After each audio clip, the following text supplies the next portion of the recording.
it's really important for carers to understand the importance of not cotton wooling a person, but how to support with positive risk-taking, engaging in routine and creating an enabling routine. Keep very still.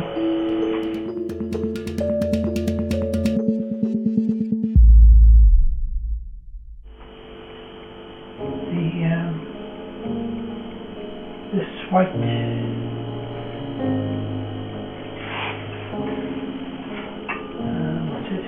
in Alzheimer's, we now have a significant body of evidence to show that some very basic aspects of visual processing, how we see motion, how we detect movement in the environment, lines, contrast, the very, very basic building blocks of visual processing are affected. There's a lot going on when we're processing information on a daily basis that we just take for granted.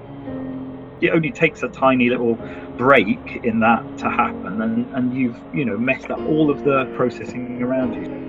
It's just about losing the context within which things are happening. Where are you, Ty? I'm in upstairs in the loo. Do you need the loo? No. For example, the loo brush is not usually seen in the kitchen in the middle of the night. People who are living with dementia struggle between moving between tasks.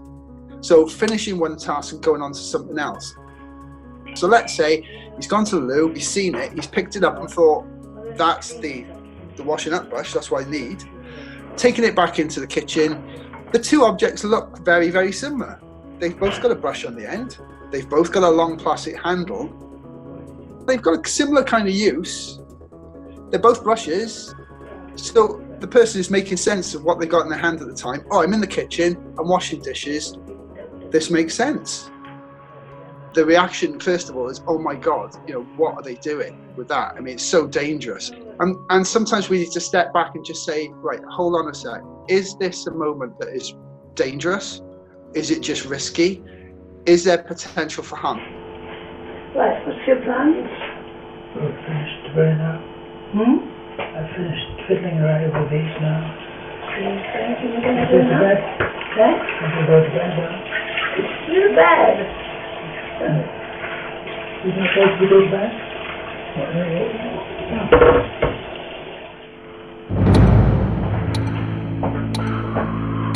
I watched through the footage to find the moment of shock horror when the carers, Malcolm and Mel, would spot the loo brush.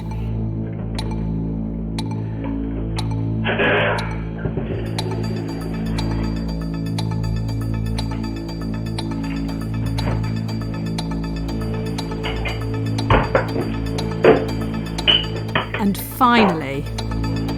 Why is the toilet brush in here? Soon after this incident, we moved the loo brushes to a cupboard, and that's the secret, it seems: put potential problems out of sight. Bleaches and different harsh chemicals that we would read ourselves and weigh up how to use them, how to dilute them, things like that. They can be quite easily managed by family because you can sort of spot them. But then it's other things like deep heat and creams and drops and things that family don't always think about. It's always the things that you haven't anticipated that catch you out. Keep very still. And the disease itself always seems to be one step ahead of even the best organised. Oh, it's much better. Let's do this.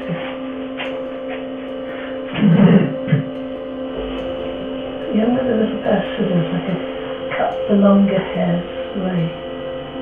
I don't think so. Not here, anyway. The next scene in itself is not that dangerous, Oh, it's cold underfoot. but shows how mistakes can happen. It's 4 o'clock in the morning and coffee time.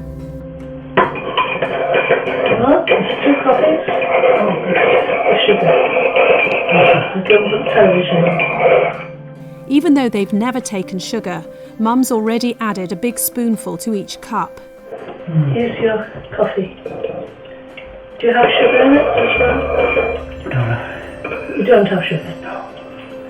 A minute later, the same question. you want sugar in it?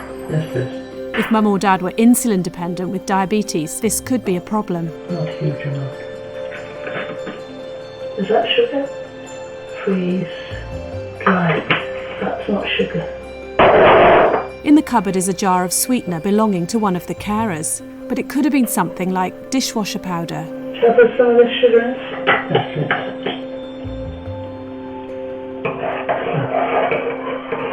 I'll see if there's enough sugar in that.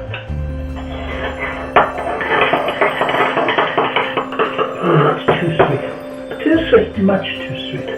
So do you want more sugar in or not? Less sugar, love. Less sugar.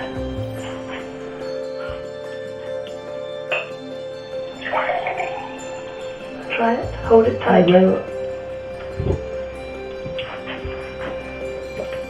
All right? A bit sweet from top to bottom, but Well, I can put some more coffee in. And so it continues.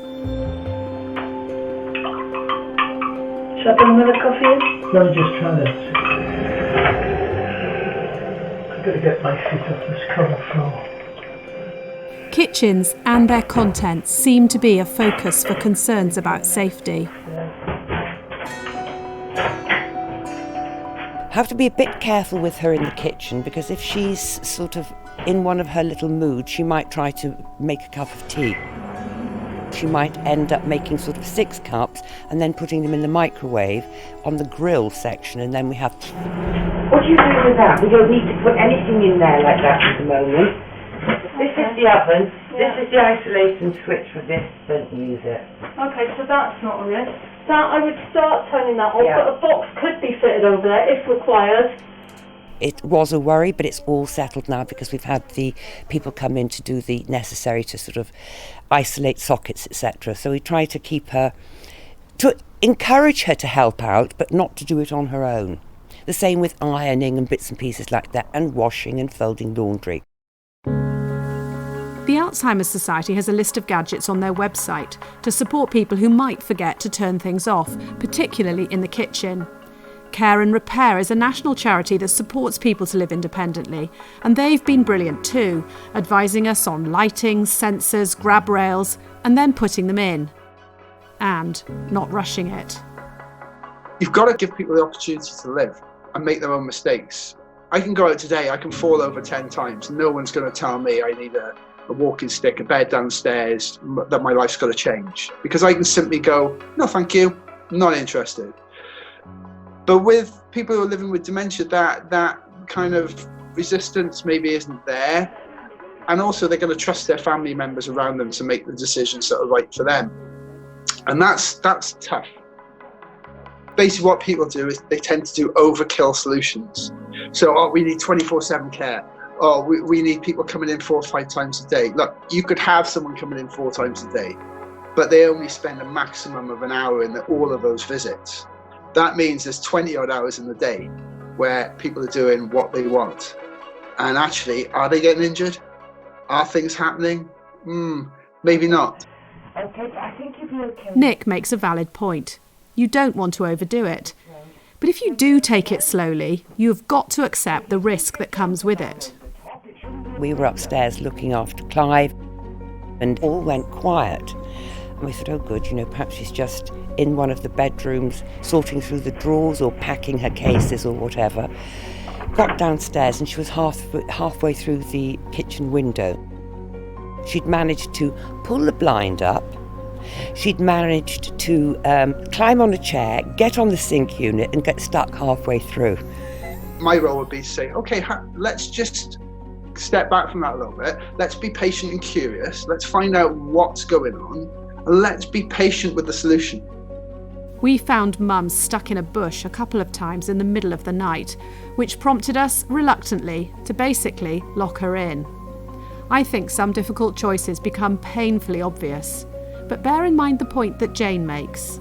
When people are seen as wandering, trying to get rid of that word now, because people are actually walking with a purpose, they're going somewhere that they need to. And if you think some people may have got up at 6 o'clock every morning, walked to work for, 40 years of their lives, Well, that's a memory within our bodies, and that's something I'm very interested in that embodied memory. Right, tea or coffee you like, don't you? Coffee for me, Coffee please. in a glass? No, in a cup, thanks. It seems important to put the focus on what people can still do. As Zoe calls it, the maintenance of skills. It is a case of use it or lose it. If you're not using that skill, you will lose that skill. What's the one that you use? Not that one, this one in the orange tin. Thanks. Today the chiropodist is coming. Yes, we've got it on the wall. We're looking at what can we put in place in order to maintain and manage skills for as long as possible, to manage that decline so that it's less noticeable and doesn't trip that person up. we've made some good and bad decisions in pursuit of supporting mum and dad to be safe in their home. It's a learning curve, as ever. There, thank you. Solutions are not going to be, right, there you go, that's going to work. It's going to take time. You may have to revisit it again and again. So, yeah, I think safety, in inverted commas, is a big word. That's very nice, having a cup of coffee, mate.